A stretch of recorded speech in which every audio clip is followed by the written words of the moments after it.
আসসালামাইকুম। আজকে আমি চিতই পিঠা বানাবো খাসি মাংস দিয়ে খাওয়ার জন্য। তার জন্য ভিজানো চাউলের গুঁড়া এটা চাউল ধুইয়ে পরিষ্কার করে ভিজিয়ে পরে ভাঙানো। এটা একদিন তো আমি আপনাদেরকে শুকনো চাউলের গুঁড়া দিয়া বানানো দেখাইছি, 2 দিন, আরও 2 দিন রেসিপি দিলাম চিতই পিঠার। আর এটা ভিজানো চাউলের গুঁড়া, এটা দিয়ে আজকে বানাবো। গোলাটা সুন্দর হলেই পিঠাটা সুন্দর হয়, ভালো লাগে খাইতে। এজন্য আমি একটু লবণ দিয়ে দিলাম, শুধু লবণ আর একটু বেকিং পাউডার দিলেই চলে, আর কিছুই লাগে না।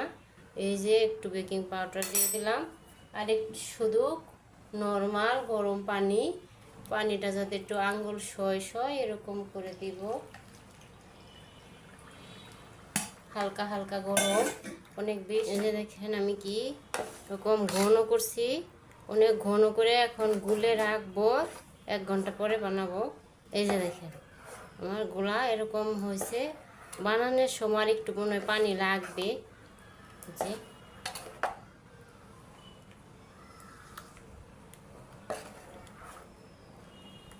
পানি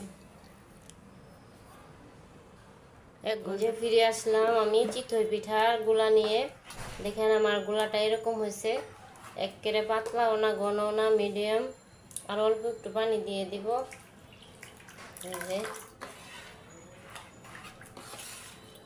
অল্প পানি দিয়ে দিলাম।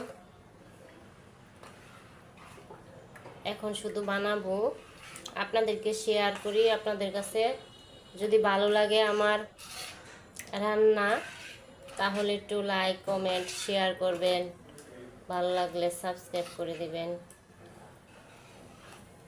চিতই পিঠা বানাবো এখন, গোলা একেবারে রেডি করছি।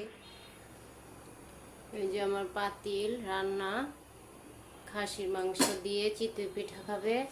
হালুয়া রান্না করছি, রংসা চিতই পিঠা।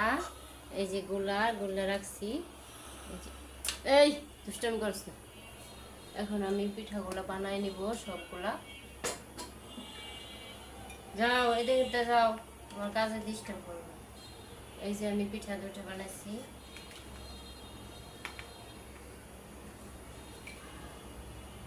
দেখেন আমার চিতই পিঠা কত সুন্দর হয়েছে, মাশাআল্লাহ, অনেক সুন্দর পিঠা হয়েছে।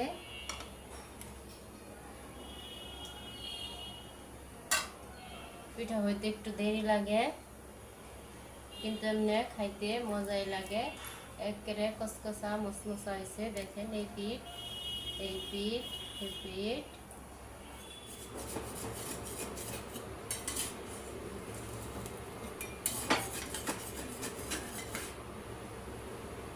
দেখেন পিঠা।